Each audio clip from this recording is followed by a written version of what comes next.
Hello everyone, I'm here today to talk about my mini thesis I did a few weeks back, and the topic is about effects of pressure given by parents to firstborns. The firstborn is an important part of the family.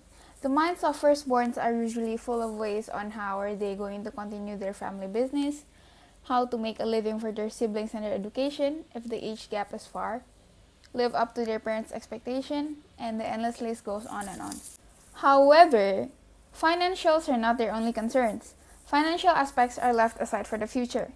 They have to face things that are happening right in front of their faces. One example of it is their respective siblings. They have to take care of their siblings because they're given the trust to do it by their parents.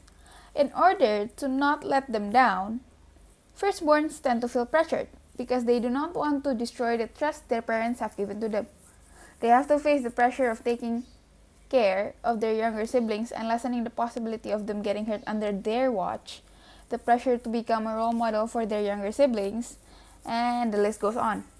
The pressure they face tends to trigger effects, both positive and negative. These are the problems we're going to talk about in this video. 1. Are there any correlations between parents' treatment and the pressure that firstborns face? And 2. What are the effects of the pressure given? Now, we're going to listen to theories about firstborns. The birth order theory began in the 1920s with Alfred Adler, Sigmund Freud's friend and colleague. Adler believed that the order in which we were born into a family inherently affects your personality. Here is the theory. The firstborn child. According to Adler, the oldest child tends to be conservative, power-orientated, and predisposed towards leadership. They often take responsibility for their younger siblings. That's why firstborns grow up to be more caring, more willing to become parents, and more likely to take initiative. Based on research results of other social researchers, firstborns do face excessive pressure compared to their younger siblings. According to BBC News, firstborn children are almost twice as likely to face pressure to succeed in school as their younger siblings. Psychologist Tanya Byron said, "Much has been made of the difficulties that middle children face as a result of being sandwiched between siblings. Significantly though, this new research confirms the possible existence of what could be called the eldest child syndrome in some families. It seems that there could be a tendency for parents to invest more time on the eldest child, because parents tend to see more of themselves in their first child and therefore project their own aspirations to them. Evidence shows this can have beneficial effects on intelligence levels, but the downside of this extra attention is that they may not develop the happy-go-lucky attitude or raised in a more relaxed manner that their younger siblings often enjoy." Pressure is the psychological stress associated with expectations to perform well in a situation.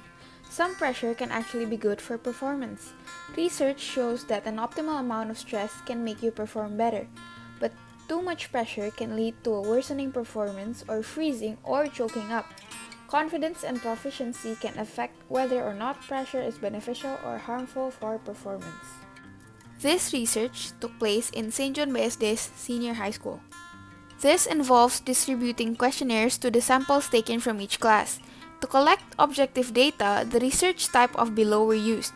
1. Library research, a research held by collecting, reading, and analyzing books relevant to the problems discussed in this mini thesis. And 2. Field research, a research to collect the data directly from the field by visiting the population on the spot. To collect the data in this research, the research needed 1. Editing, which is examining all questionnaires one by one in their completeness and clarity, and 2. Tabulating, which is calculating data from samples by tally to find out the frequency and percentage. As for the data analysis, the researcher translates the data into percentage. Now we're going to move on to the charts. From this diagram, we can see that from 25 respondents, as many as 50% has female siblings, 32% has male, and the other 18 has both. Diagram 2 shows that out of 25 respondents, the whole 100% has 1 or 2 siblings. None of them has more than 2. This diagram shows that out of 25 respondents, the 82% said they do have a close relationship with their siblings, while the other 18 said they don't. From this diagram above, we can see that from 25 respondents, the 82% thinks it's easier to develop a close relationship with their female sibling compared to the other 18 who thinks that it's easier to develop a close relationship with their male siblings. This diagram above shows that out of 25 respondents, 45% answered C, which is the pressure to become a role model for their younger siblings to look up to. 32% answered A, which is the pressure to take care of their younger siblings. The 14% answered D, which is others, and the 9% answered B, which is the pressure to do well in school. Based on the diagram above, out of 25 respondents, 43% answered A, 35% answered C, 13% answered D, and the 9% answered B. This diagram above shows the effects of the pressure. Out of 25 respondents, 50% answered overthinking, 27% said it leads to stress, and the other 23% claims that it encourages them. This diagram above shows, out of 25 respondents, 59% of them feels the influence to their studies, while the other 41% does not feel any influence. Based on the diagram above, from the 25 respondents, 59% said it does influence their self-esteem, while the other 41% said it does not influence their self-esteem. Based on the diagram above, out of the 25 respondents, 68% of them gets influenced by the effects when making a decision, while the other 32 does not. This diagram shows that out of 25 respondents, 50% thinks it leads to sibling rivalry, while the other 50% does not think so. Based on the diagram displayed right now, out of the 25 respondents, 64% thinks their siblings are not aware that they are being treated this way, while the other 36% thinks their siblings are aware. Based on this diagram above, out of the 25 respondents, 37% chooses to handle it with me time, 18% chooses to hang out with their friends, the 36% chooses to do things that calms them down, and the 9% chooses others like listening to music. Based on the diagram above, from the 25 respondents, 77% thinks it's not proper for the excessive pressure, while the other 23% said it is. For the ones who said yes, based on the diagram above, these are the reasons on why they said yes. 17% of them thinks it's good for learning about responsibility, while the other 83% thinks it's obligatory.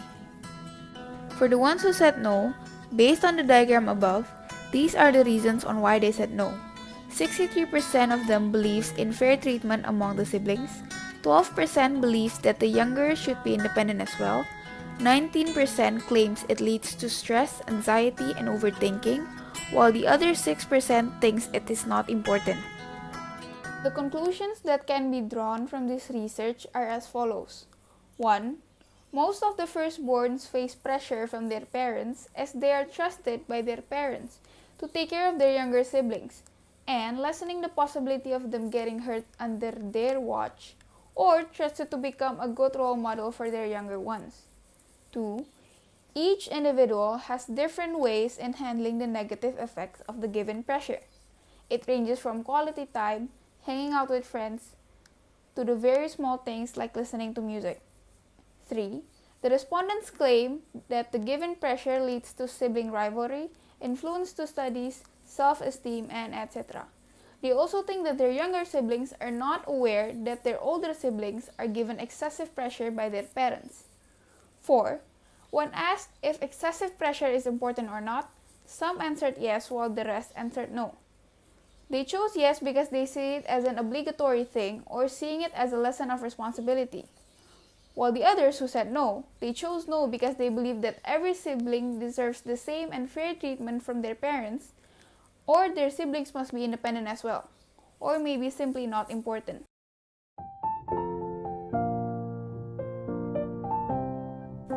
Here are some recommendations from this research. 1. The parents must not expect perfection from their firstborns and praise them for their achievement. 2. Parents should not rely on their firstborns way too much. 3. Parents are advised to distribute responsibilities fairly and equally to every child. 4.